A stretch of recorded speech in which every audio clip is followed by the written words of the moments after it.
Kalau dulu itu kan eranya infotainment ya, gitu loh. Jadi sampai ke Aceh segala macam juga dikejar gitu loh. Bukan lagi dulu. Sampai ada media masuk ke pekarangan gue tanpa izin gue loh gitu.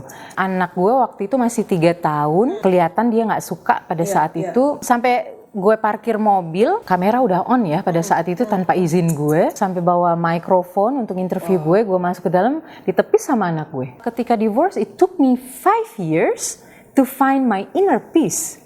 Wow. Yes. Lu yang se-confident ini? Yes.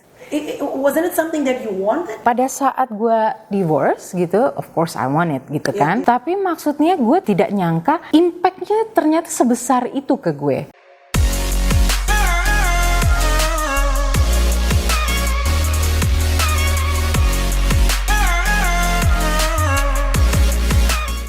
Para anak 90-an, tamu gue kali ini adalah idola ya.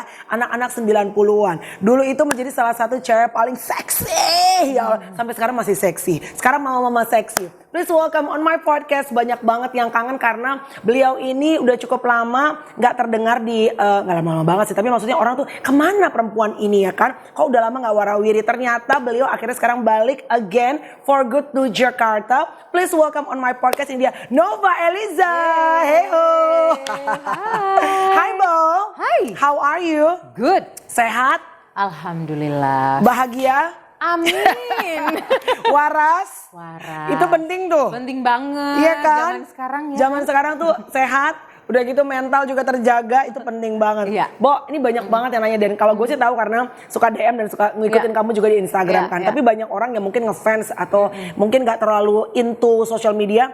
Taunya Nova tuh tiba-tiba blur hilang gitu. Di Indonesia, di apa warawiri film dan sinetron. Lu sinetron gak sih, Bo? Sinetron kan dulu? Sinetron juga. Sinetron juga ya. Kemana sebetulnya akhir-akhir ini seorang Nova Eliza?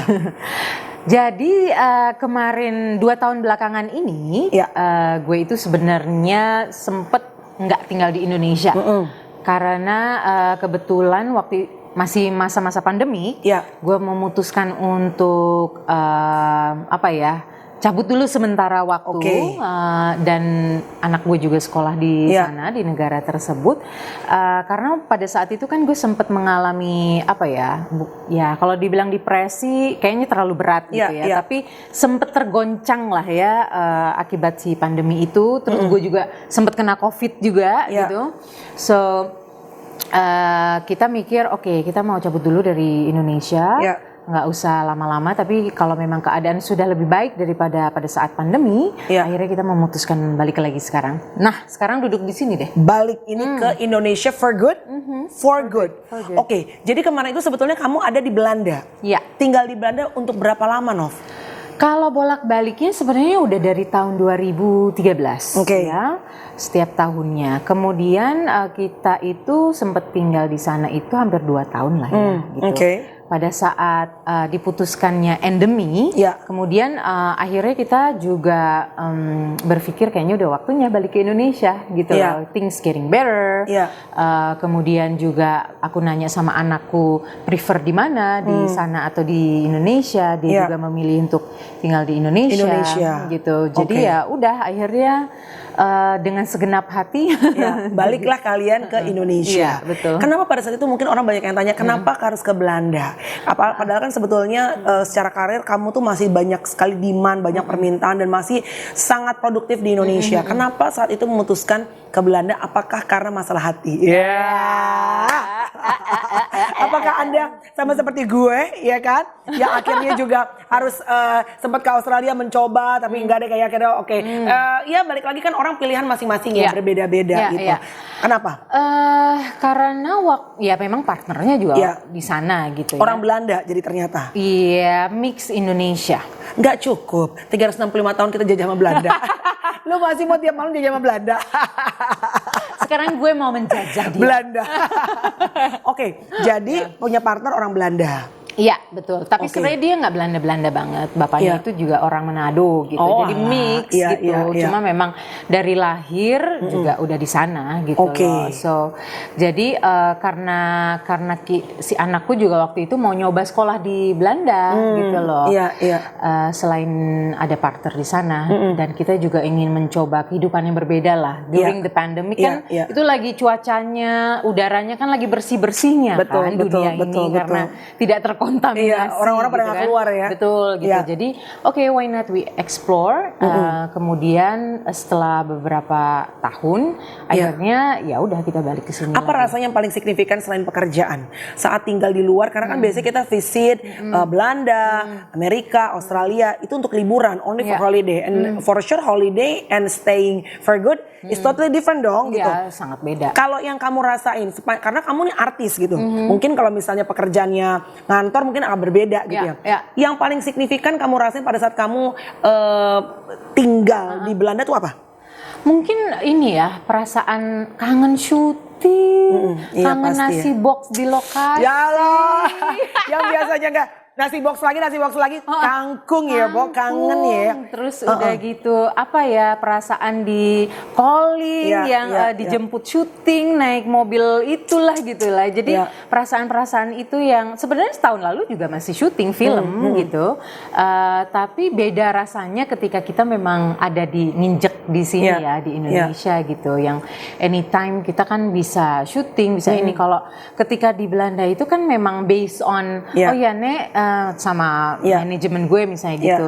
Ini gue bisa balik nih, tolong disiapin kerjaan gitu ya kan. Kalau di sini kan anytime kita bisa gitu loh untuk langsung syuting. Jadi akhirnya rasa rindu sama tanah air tuh tidak bisa menahan dan akhirnya memutuskan finally Nova Eliza is back for good. Ya, karena kita kan masih usia produktif ya. Yes, gitu. Dimana kita masih bisa berkreatif, mengeksplor lagi apa yang belum kita kerjakan di dalam pekerjaan. So, kenapa harus wasting time untuk nggak cari duit dulu gitu loh. Selama masih produktif dan dibutuhkan, sayang ya. Dipakai aja. Do you feel lonely?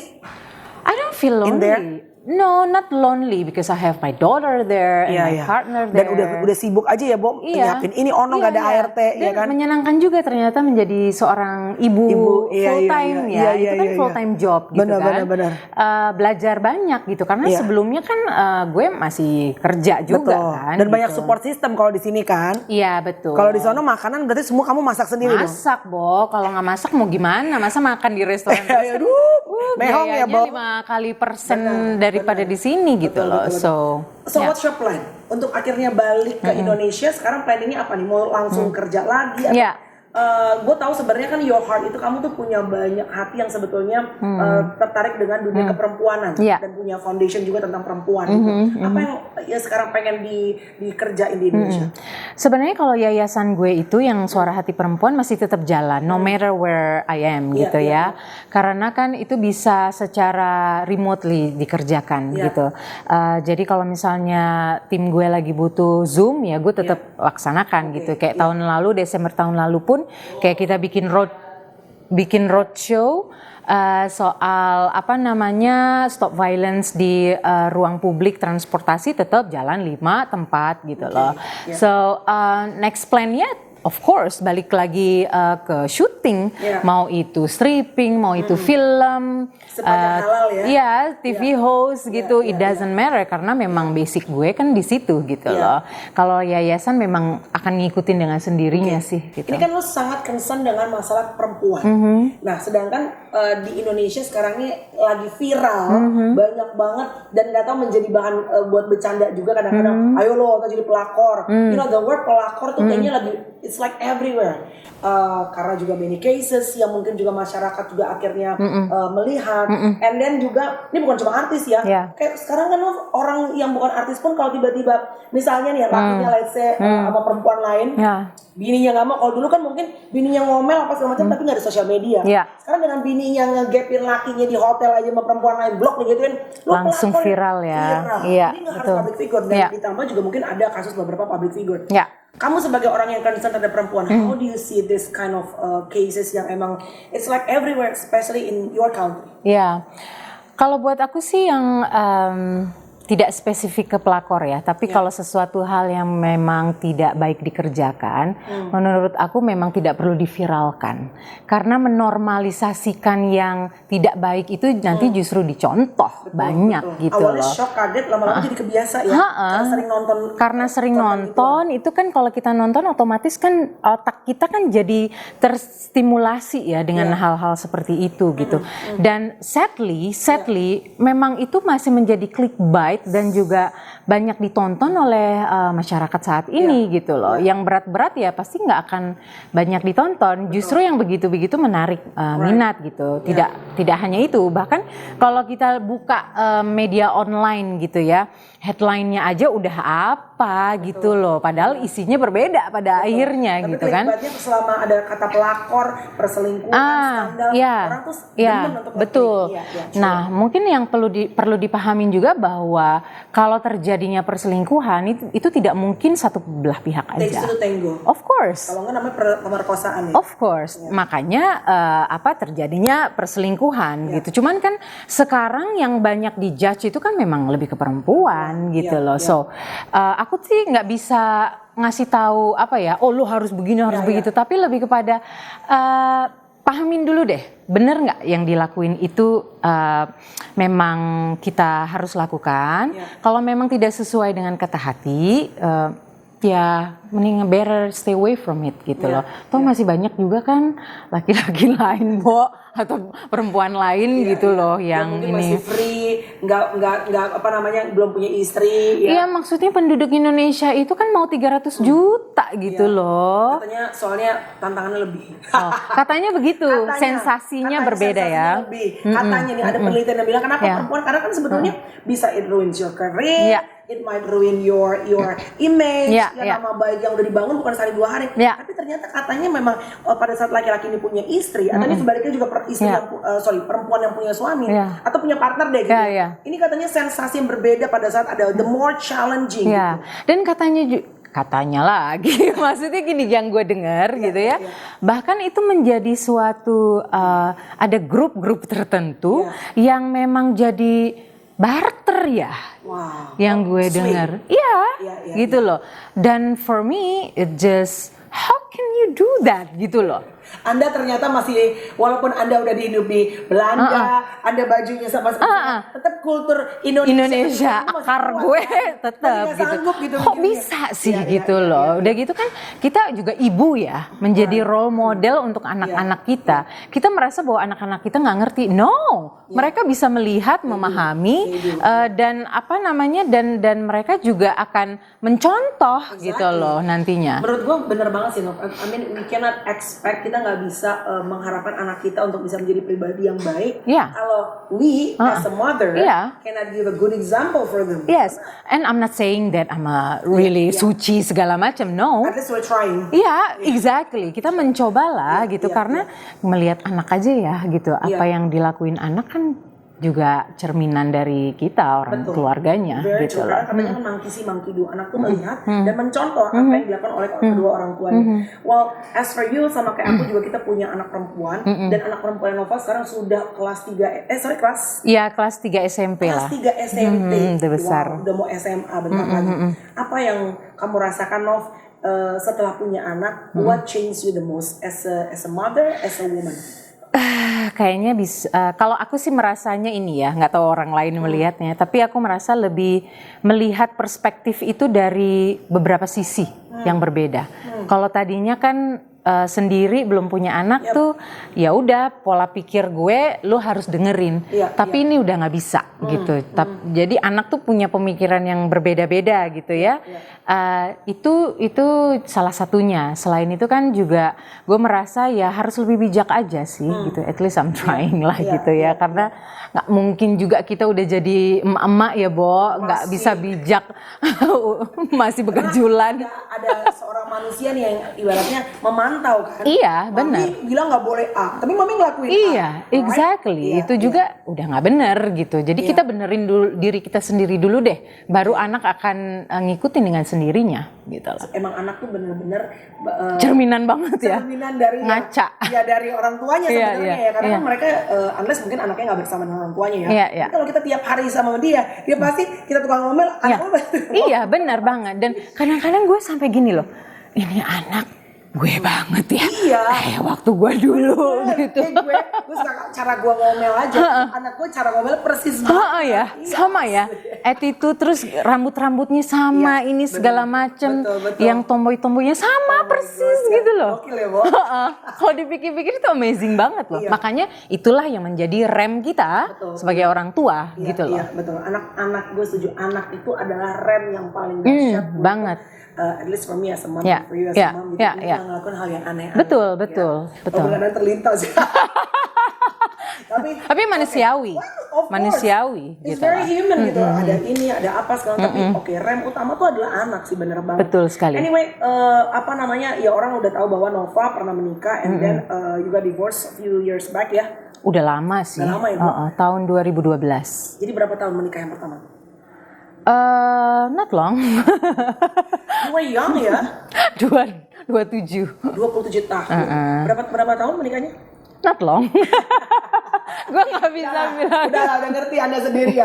Anyway, sekarang yang officialnya atau nggak officialnya nih? Akhirnya kan sekarang anak bersama dengan lu ya. Iya. Berarti custody-nya sama lu sekarang ya. Apa sih Nov setelah kalau dulu mungkin back then tuh divorce, perceraian, ya mungkin ini gara-gara sosial media sih, Bo. Mungkin lu juga banyak ya, Bo. Tapi kalau dulu kan tidak terangkat di sosial media, nggak terekspos. Jadi orang dia tahu sama tahu, oh dia udah enggak gitu. Sekarang kan diumumkan. Iya, benar. Baru ke pengadilan agama, pengadilan negeri, ini sudah memasukkan, memasukkan udah pengumuman. Bo. Betul. Kalau dulu itu kan eranya infotainment ya. Iya. Gitu loh. Jadi sampai ke Aceh segala macam juga dikejar gitu loh. Bukan lagi dulu. Sampai gue divorce aja tuh gue sampai ada media masuk ke pekarangan gue tanpa izin gue loh gitu. Dan anak gue waktu itu masih 3 tahun dan kelihatan dia nggak suka pada saat itu. Sampai gue parkir mobil, si orang itu masih kamera udah on ya pada saat itu tanpa izin gue. Itu sampai bawa mikrofon untuk interview gue masuk ke dalam, ditepis sama anak gue pada saat itu. Anak lo yang nepis ya? Anak gue yang nepis karena gue cuman diem aja nggak mau ngomong apa-apa kan pada saat itu. Nah dibandingkan dengan zaman sekarang, of course semakin menggila dibandingkan zaman dulu karena sekarang apa-apa bisa semuanya dikontrol pakai jari ya, Bo, gitu. Dan nggak ada filternya. Nggak ada filternya. Lu lihat siapa gitu misalnya, lihat gue lagi sama cowok mana, makan di mana, langsung. Tapi itu ini let's talk a little bit di diskusi sama Nova ya. Menurut gue it's very irritating sih menurut gue, ini harus diberesin nih. It's draining. Harus ada hukum yang jelas bagaimana orang nggak boleh sembarangan mengambil video dan juga foto orang lain. Betul. Dan ketika gue sampai di Jakarta, gue sempat lihat berita di TV lokal yang menjelaskan kalau nggak salah akan ada undang-undang soal itu atau menghimbau paling enggak untuk lebih kepada kasih konten-konten yang lebih bermanfaat. Tapi itu himbauan dia. Kita tidak bisa memfilter semua orang yang menggunakan sosial media untuk tidak memposting hal-hal yang mereka inginkan gitu kan. Makanya butuh undang-undang. Betul, untuk mengatur. Iya. Tapi undang-undang itu harus clear, nggak bisa bias. Karena kalau bias itu akan ada celah buat orang untuk melakukan lagi dan gitu loh. Jadi si celah itu gitu. Betul, dan harus tegas hukumnya gitu loh. Kalau sekarang kan orang bebas-bebas aja tuh mau ngatain kita, mau DM terus ngirim foto kemaluannya laki gitu ke gue juga. Ya gue posting aja lah kalau kayak gitu. Yang gitu-gitu gitu, orang bebas. Atau sesimpel tadi kamu bilang, kamu lagi jalan terus sama siapa, mungkin bukan laki-laki, not even you're in the relationship with this guy. Tapi orang misalnya sepupu lo deh gitu. Tapi orang udah bilang, wah Noveliza kerajaan misalnya. Sama siapa? Main videoin, posting, itu sebenarnya harus ada sih. Iya, tapi makanya. Kalau misalnya orang yang publish harusnya bisa kena sih gitu ya. Ya sekarang kan di sosial media gitu kan juga udah banyak account-account yang justru followersnya sampai jutaan hanya untuk melihat gosip. Right, yes. Gitu loh, artinya kan memang masih disukain gitu loh. Semakin receh ya semakin disukain ya, sorry to say, tapi memang faktanya begitu sekarang ini gitu. Balik lagi tadi soal after the divorce, and then how did you cope with the new chapter in your life? Setelah udah nggak bersama dengan suami, ada anak nih gitu. Gimana caranya dan supaya anak juga tetap bisa, walaupun the father kan mungkin tidak bersama dengan mamanya lagi sama-sama. Tapi gimana caranya supaya anakmu tidak ada less father figure? Kalau untuk menyangkut soal anak, tentu kalau gue mungkin bisa jadi gagal ya di dalam rumah tangga gitu ya. You feel that? Of course. Dan kamu berani ngomong bahwa gue gagal gitu. Of course. Kita harus mengakui dulu dong gitu. Because ketika divorce, it took me 5 years to find my inner peace. Wow. Yes. Gue? Lu yang se-confident ini? Yes. Wasn't it something that you wanted? Karena gini, pada saat gue divorce gitu, of course I want it gitu kan. Tapi maksudnya gue tidak nyangka impact-nya ternyata sebesar itu ke gue. Not that I still love him, tapi lebih kepada diri gue sendiri. Lebih kepada bahwa kenapa gue tidak berusaha lagi. Waktu itu kan kita udah sempat ke marriage consultant, ternyata memang nggak ketemu titiknya gitu ya. Kita juga berdua udah berusaha lah gitu pada saat itu. Dan nggak sukses juga gitu kan, malah terasa lebih aneh lagi waktu kita melanjutkan gitu ya, yang harusnya perbaikan, tapi ternyata lebih worse gitu yang terjadi.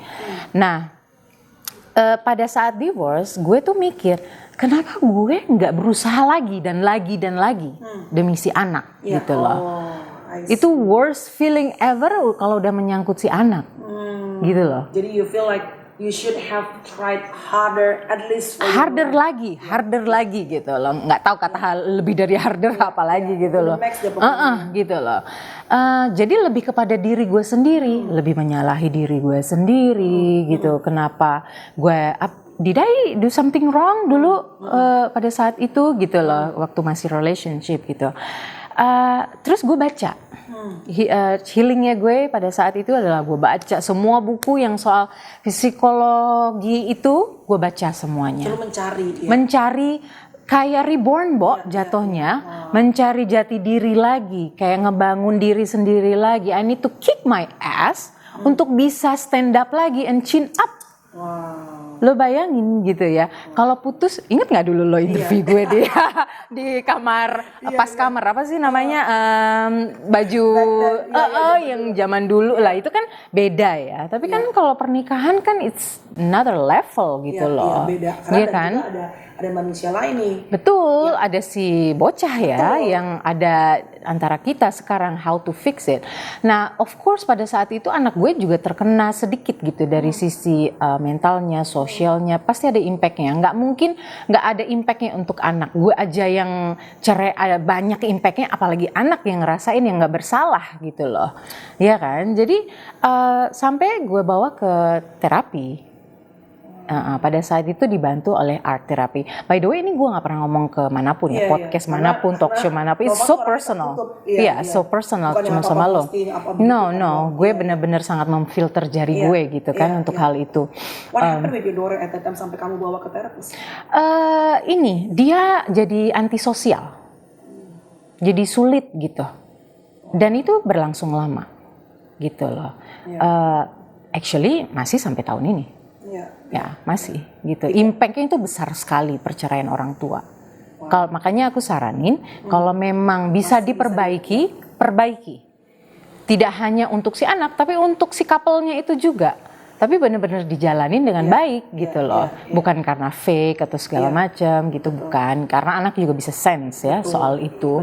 Gitu. So how did you find yourself again? I moved to Bali back then, and I read a book. I went to the beach. I talked to strangers, blending dengan orang-orang lokal yang memang gue nggak kenal gitu ya. Gue bikin yayasan Suara Hati salah satunya. Ya, terus sering banyak-banyak membantu orang lain melihat karena dengan nggak tahu somehow it just dipanggil aja gitu kayak rasanya untuk bikin dong gitu yayasan perempuan gitu. Lu kan udah pernah ngerasain sakit, lu bantu deh tuh perempuan lain biar nggak merasakan hal yang sama. Padahal sebenarnya kalau dibilang tadi kamu bilang masih begini, ini bukan sakit karena masih kecintaan ditinggal, bukan, different case ya, bukan. tapi karena some part of your heart ngerasa bahwa by the way gue yang approach untuk divorce ya. Juga, makanya orang bingung, lu yang mau cerai kenapa lu yang penting lu? Orang kan banyak mikirnya gitu. Tapi karena ada manusia lain ya, yang apapun decision kita sebagai orang tua, akan terimpact hidupnya. Of course, dan pada saat gue belum menikah dulu, gue cuman mau kawin sekali seumur hidup gitu loh. Siapa sih yang mau cerai? Nggak ada kali yang mau cerai gitu. Nah makanya jadinya banyak pemikiran, I should have tried better, harder gitu loh. Makanya pemikiran-pemikiran itu bukan soal si mantan gue mah udah emang nggak ada rasa lagi. Kita berdua diri sendiri itu yang lebih parah, Bo. Karena kita bermain dengan pikiran ya. Our mind is everything. Our mind is everything gitu loh. Bagus banget gue habis ngeliat gue repost tuh. Jadi ibaratnya besi tidak akan ada yang bisa merusaknya selain karatnya sendiri. Manusia sejago-jagonya sahabat-hebatnya sebenarnya nggak ada manusia lain yang bisa bikin kita tanduk hancur selain pikiran kita sendiri. Benar, yang bisa mengubah lagi, kita. Kamu tuh you're smart woman and then kamu tuh juga orang kreatif. Jadi like your mind, you know, keep moving, mikir ini apa, right? Gitu. Benar. And it's torturing. Kan, sometimes tuh masih mau tidur aja tuh masih mikir gitu otak kita gitu loh. Entah ada aja besok ngapain inilah itulah. Apa yang paling menolong? Yang paling menolong kayaknya ketika gue ngomong sama Tuhan lah. Lagian harus balik pada kreatornya ya. Iya, betul. Siapa lagi yang bisa nolong kita? Karena nggak ada manusia yang bisa nolong kita kecuali ya Tuhan, Allah gitu loh, ya kan? Dan I don't know, I feel like memang harus cari sendiri dan harus merasakan rasa sakit itu harus dirasain gitu loh. Gue, iya, karena gue nggak mau kayak keluar dari rasa itu dan kabur gitu. When you feel sakit hati, when you feel sad, deal with it. Not avoiding it, but no, deal with it. Jangan kabur dari rasa itu justru. Dance with it. Tapi that's very good. You said finally yang menolong adalah kamu kembali kepada penciptanya. Karena aku pernah dengar tuh ibarat handphone, kalau lagi ngehang, baret, rusak, ya yang pertama kan ke iBox, kepada penciptanya, di creature-nya. Benar. So just like us, kalau lagi ada yang wah gesrek nih otak gue, lagi nggak beres nih otak gue. So we have to again find our way back to our creature. Of course, karena gue pernah lah kita masa-masa zaman dulu yang belum punya jahiliyah gitu. Kita berharap dari manusia yang membantu kita. Nggak ngaruh ya, Bo. Nggak bisa gitu. Bahkan dengan ngomong ke pencipta itu malah justru lebih berserah gitu. Surrender. Karena there's nothing else we can do. We've tried so hard on everything. Pada akhirnya setelah 5 tahun tuh gue mikir, wait a minute, I've tried everything. Excuse me, I talk to myself ya pada saat itu ya. Gue udah nyoba segala macam cara untuk berusaha mempertahankan rumah tangga itu, gitu loh. Terus pada akhirnya gue mikir, kalau memang at the end nggak bisa lagi bener-bener dan I'm not happy. Dan dia juga nggak happy lagi, kenapa harus dipertahankan gitu loh? Yang ada malah jadi saling saling menyakiti, nggak bagus juga buat anaknya kan pada akhirnya. So you stop blaming yourself. Yes, gitu. I stop blaming myself. Terus udah gitu, akhirnya gue bilang ke my ex gitu, kita oke lah kita gagal berumah tangga, tapi dalam mendidik anak kita berusaha lebih baik yuk. Akhirnya harus open up your heart again. Harus, Bo. Kalau nggak kayak gitu mau gimana? Yes. anaknya kan udah kena tuh. Masa kita orang tuanya mau egois?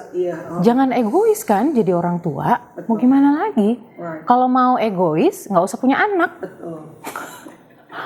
Sebenarnya gitu ya. Kalau lo masih mikirin mau menang sendiri, jangan punya anak. Nggak usah punya anak. May I learn? Karena sebetulnya orang belajar kan dari pengalaman. Yeah. Doesn't have to be your personal experience. Narkoba misalnya. Ya, untuk nggak pakai narkoba, lo nggak harus pakai narkoba, right? You can actually learn from somebody else's experience. Kadang-kadang ada perantaranya kan, Bo? Ada perantaranya, lo bisa lihat dari kejadian orang lain, bisa belajar sesuatu. Tadi you mentioned it before bahwa perasaan udah nggak ada. What happened? Karena orang makin lama kan menikah, pasti perasaan tuh nggak mungkin zazazu. Lo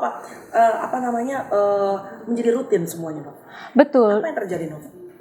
Exactly, karena rasa tidak adanya rasa itu juga terjadi karena rutinitas yang sebelumnya itu sudah banyak kejadian-kejadian. Pada akhirnya membuat gue itu akhirnya memilih untuk divorce, gitu loh. Jadi kalau relationship itu kan harus dua-duanya nih memupuk si tanamannya itu, rasa itu kan harus dua-duanya. Kalau cuma salah satunya nggak bisa, nggak jalan itu. Dan itu terjadi di mana aja, tidak hanya dalam relationship couple, tapi juga dalam pertemanan, friendship, orang tua, apapun itu. Pokoknya any kind of relationship. Jadi tadi kamu mention bahwa rasa itu terbentuk gara-gara rutinitas juga. Membuat trauma nggak saat ini untuk menikah lagi? Karena kan sebetulnya banyak orang begitu divorce, enakan sendiri, capek gue. Sebenarnya trauma itu sempet dialamin ya awal-awal baru divorce gitulah, wajar lah. Itu kan lagi emosional segala macam, kayak jijik banget ngeliat laki gitu ya. Mau ada yang deketin, pusing gitu kepala gitu. Rasanya begitu waktu itu. Kalau sekarang kan udah lebih chill, lebih enjoying gitu loh, momen-momen. Kadang-kadang ada setnya, kadang-kadang kayaknya pengen nikah lagi deh misalnya gitu ya. Ada rasa-rasa itu. Jadi sebenarnya kalau dibilang trauma sih udah lewat masanya. Sekarang sih udah lebih stabil. Tapi can you picture yourself in the future get married again? Why not? Why not? Nggak nutup kemungkinan, nggak yang strict juga, gue nggak mau lagi gitu, nggak juga gitu loh. Karena we never know kan, our future kan kita nggak bisa ngebaca itu gitu loh. Aku nanya ini ya, straight to the point sama kamu ya, nggak pakai basa-basi. Kalau kamu kan anaknya perempuan nih, and then if you wanna get married again dengan laki-laki, ada ketakutan nggak? Misalnya laki-laki ini stepdadnya bisa nyayangin dia karena dia sendiri kan tadi kamu bilang udah ada luka dari pernikahan yang pertama, and then anak kamu udah gadis. Gue ada gitunya nggak sih, Nov? Tentu harus dong. Maksudnya kita harus punya perasaan sedikit rasa ketakutan karena rasa itu menjadi filter kita, gitu loh. Kita ibu nggak bisa sembarangan ngenalin ke anak. Ini kenalin papa baru, mampus, jedeng gitu kan, ganti lagi. Nggak mungkin lah gitu kan. Jadi kalau gue misalnya lagi deket sama siapa, gue nggak pernah bilang this is my boyfriend. No. So what did you tell her? This is my friend. Gitu loh, ya kan, this is my friend gitu. Dan cuman 1-2 orang aja yang pernah gue bilang begitu. Dan nggak begitu dekat langsung dibawa. Itu rumah gue tuh bener-bener gue gembokin gitu loh, nggak bisa sembarangan orang laki masuk ke situ gitu ya. It took me bener-bener yang filter gue tebel lah gitu ibaratnya, karena gue nggak mau anak gue begitu nantinya gitu loh. Balik lagi kan ke parenting. Gitu loh. Jadi sampai pada level yang benar-benar gue confident, dan ini berlaku untuk keluarga gue ya, yang lain kayak nyokap gue segala macam tidak. Semuanya? Iya, maksudnya gue nggak gampang. No way gitu. Kita perempuan harus punya rasa itu gitu, harus punya rasa bahwa is he deserve? Gue kenalin ke anak gue, deserve nggak dia? Gue kenalin ke nyokap gue, ke kakak gue gitu loh. Harus punya rasa itu gitu loh. Jadi nggak sembarangan juga gitu loh. Sampai akhirnya punya rasa confident. Kayaknya cukup nih, bisa nih gitu ya. Baru deh ini. Itu pun kalau masih ragu, gue nggak akan mau. Sulit nggak pada saat, karena lu pun pasti kan dengan adjustment dengan orang baru pasti kan ada masa-masa up and down-nya. Iya. Ke anak gimana loh? Dalam sisi apanya nih? Misalnya kamu misalnya dekat nih punya partner nih, terus untuk misalnya akhirnya mereka punya kedekatan gitu ya, susah nggak gitu? Susahnya gini, susahnya gini. Mungkin gue lepas dulu nih anak gue masih cowok yang gue lagi ini, yang si temen gue lagi deket ini. Nanti gue lihat tuh di situ boundingnya seperti apa. Kan kelihatan yang fake atau enggak, yang bisa deket atau enggak itu akan kelihatan secara natural. Perempuan ini kan sense-nya lebih tinggi ya, gitu loh. Kita punya hati, kita punya pikiran, kita bisa rasa itu bagaimana gitu loh. Ininya akan bisa nyatu apa enggak, dia akan memperlakukan anak gue itu seperti apa. We can sense that. Apa yang akan lo aplikasikan dalam pernikahan lo kalau nanti Allah memberikan jodoh, lo nikah sama partner yang sekarang atau siapapun yang dipilih nanti, supaya of course hopefully finger cross tidak akan gagal lagi dong untuk anak juga terutama kan. Apa yang lo do's and don'ts-nya, karena kan lu berarti udah pernah punya rundown sebelumnya kalau mau MC. Apa yang akan dilakukan dan gak dilakukan? Mungkin harus banyak lebih adjust ya. Adjustment. Lebih fleksibel. Iya. Sepanjang bukan orang ketiga dan gak digebukin ya, Bo. Gue kalau udah ada orang ketiga gue tinggal. Bye-bye, ya dong. No more adjustment baby, ya. Gak bisa gue, itu udah semacam prinsip gitu rasanya. Dan KDRT mungkin ya, no? Iya, KDRT. Mau itu verbal, mau itu secara fisik, udah goodbye gue, nggak bisa. Dan kita bisa sense ya dari kita masa pacaran itu, lagi deket itu, dari cara dia marah, itu bagaimana dia memperlakukan kita dan keluarga kita, anak kita gitu ya. Dari waktu dia happy bagaimana, waktu dia marah bagaimana, waktu dia sedih kemana dia larinya, ke kita atau ke perempuan lain. Nah, nyarinya siapa? Sekarang kan gitu. Jadi apa yang harus dilakuin supaya tidak gagal lagi kalau nanti menikah? Ya mungkin lebih fleksibel aja melihat si relationship-nya itu. Mungkin kalau dulu ya kalau gue sih gini, kesalahan sebelumnya di pernikahan gue yang pertama itu kan gue pasti banyak lah, dan gue sama dengan relationship yang baik-baik aja ya itu. Two to tango, sama dengan kalau divorce kan berarti sama aja, dua-duanya juga salah. Punya part. Gitu loh, dan gue nggak bilang gue bener kok gitu, pasti ada sisi gue juga yang salah, dan untuk mengakui itu kan butuh ketabahan hati gitu ya, untuk mengakui gitu, dan sama aja. Si dia juga begitulah, jadi sama-sama dua-duanya pasti ada kesalahan lah gitu. Nah kesalahan yang sebelumnya tuh berusaha gue tidak lakukan lagi nantinya pastinya di pernikahan yang nextnya itu gitu loh. Dan itu juga tidak hanya kalaupun menikah, di relationship pacaran misalnya gitu ya, yang berikutnya juga gue mau menerapkan, nggak mau mengulanginya lagi. Kan dimulai dari pacaran itu kan masa-masa percobaan kan sebenarnya. Probation. 3 bulan nggak ini out gitu ya. Your daughter quite get along with your partner so far? Very get along. Very. Momen apa Nov yang akhirnya ngeliat lo mereka bisa berproses dengan baik gitu ya? Itu secara natural sih sebenarnya ya semuanya. Jadi pernah waktu itu kita lagi belanja misalnya gitu, gue sih yang mau belanja gitu, terus gue tinggal aja anak gue sama dia, gue mau lihat berapa lama dia bertahan gitu ya. Ternyata dia mampu gitu untuk bisa menghandle anak gue, ya itu kan cuma salah satu contoh aja, masih banyak juga contoh-contoh lain gitu. Jadi karena kan kalau kayak gitu kan kita harus keep trying, tes dulu sejauh mana. Apalagi kan dia single sebelumnya, belum pernah nikah, belum tahu, belum punya pernah. Dapat ibu buy one get two. Makanya, jadi kan harus dites dulu kuat apa enggak mentalnya gitu loh. Benar. Wow.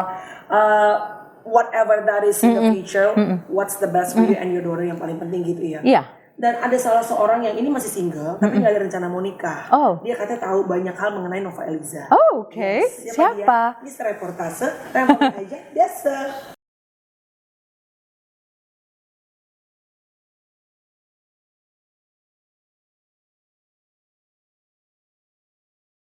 Reportase mainkan.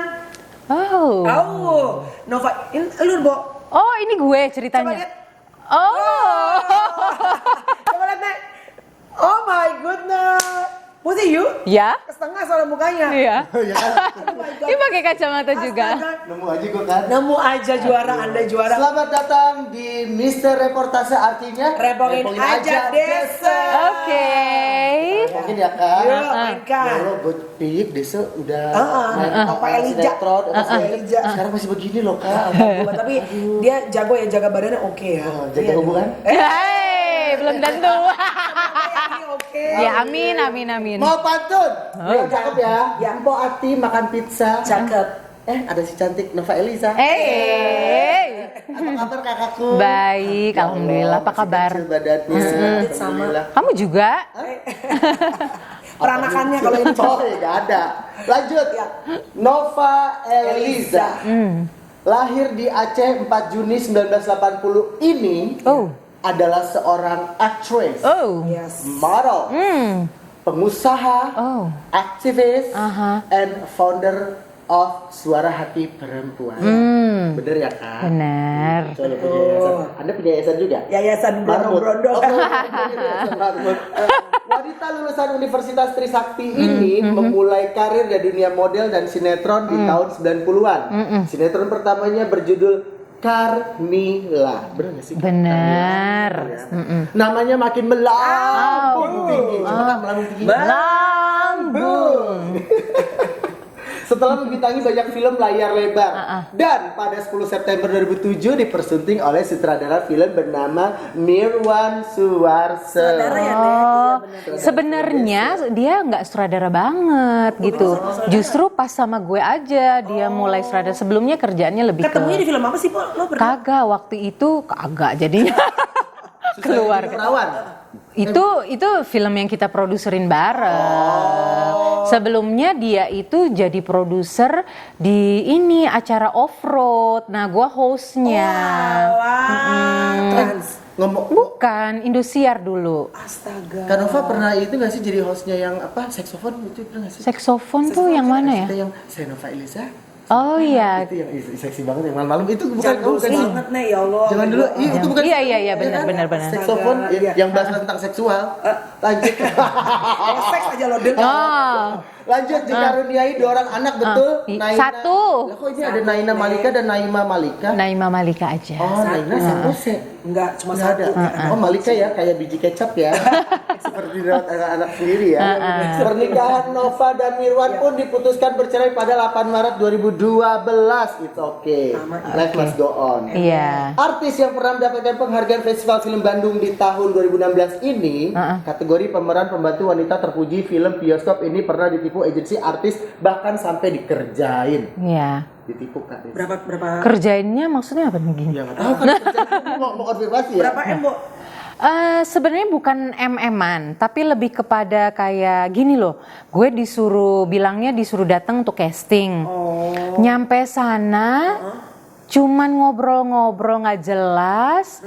Terus sudah gitu hasilnya juga nggak ada gitu loh. Kasih duit, Kagak ada.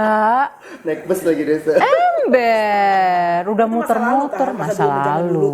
Waktu mulai-mulai karir gitu lah. Pantes masih mau Anda datang ke sana. Kalau sekarang, kontraknya dulu. Benar. Lanjut, janda kembang yang satu ini pernah juga ditampar orang tak dikenal. Siapa sih, Bu? Gak kenal.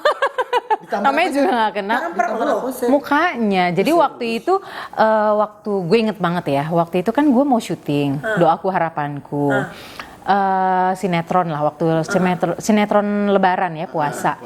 Terus sudah gitu kan belum punya mobil, jadi masih naik kereta api, syutingnya di Depok.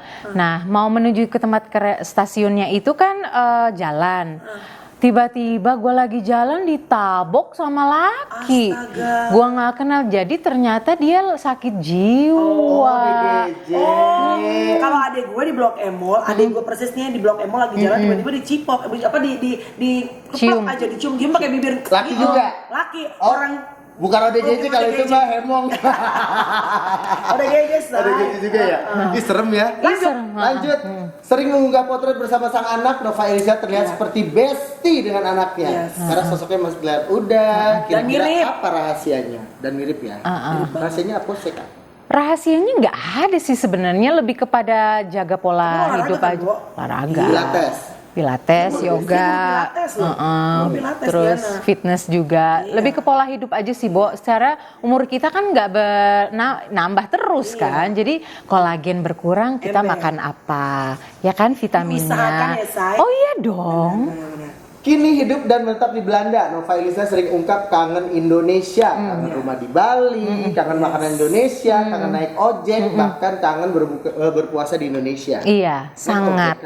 Iya dong. Dia mah cuek, Bo, anaknya. Gue mah nggak peduli yang begitu-begitu. Apalagi kalau macet di Jakarta kan. Seperti apose enggak dia. Terakhir, menjadi founder dari Yayasan Suara Hati Perempuan, Nova Elisa berharap bisa melindungi para perempuan yang sering menjadi korban tindak kekerasan. By the way, itu yayasannya buat khusus perempuan doang atau buat laki-laki yang punya hati perempuan kayak Ikut? Ya Allah. Mungkin lebih tepatnya punya baju-baju perempuan. Ya Allah. Wardrobe. Itu buat semuanya atau emang khusus perempuan? Kita fokusnya perempuan dan anak perempuan. Perempuan dan anak perempuan menolong mereka ya. Iya, jadi garis merahnya itu. Walaupun kita melibatkan laki-laki juga di dalam campaign, karena biasanya predator atau pelaku itu umumnya dilakukan oleh laki-laki. Nah, kalau laki-laki kita tidak libatkan, mereka juga tidak teredukasi. Makanya kita libatkan juga bahwa harus dikasih tahu ini loh, ini nggak benar sebenarnya. Kalau misalnya cuma perempuannya aja diedukasi, tidak balance. Ya, Gitu. jadi untuk perempuan, bukan untuk yang pengen jadi perempuan. Ada lagi? Habis untuk penutup terakhir. No, thank you so much for coming. Thank I know you. that you're not a person yang easily untuk bisa ngobrol sama banyak orang. Tapi for you to open up mengenai perempuan, hati kamu untuk perempuan Indonesia, and mengakui bahwa aku pernah gagal dalam rumah tangga dan pengen menjadi ibu dan insya Allah istri yang lebih baik lagi. Amin. Itu aja menurut aku itu courage ya untuk bisa to saying that in public. Gitu. Terakhir, Nov, lu tuh kalau ngaca, lu kan dulu terkenal banget salah satu perempuan yang seksi di Indonesia. Lu kalau ngaca, lu ngerasa seksi gak sih, Bo? Enggak sih? Masa sih, Nek? Enggak. Ya, Enggak, tapi iya. Aku juga bisa tulisnya ke seksi dong. Enggak. Perempuan, bukan yang ingin jadi Perempuan. Kalau itu serempuan. Thank you guys for watching. Semoga ada value baik, ada nilai baik yang bisa kalian dapetin dari Amin. obrolan aku bersama dengan Nova Elisa. Bye guys, God bless you. Bye.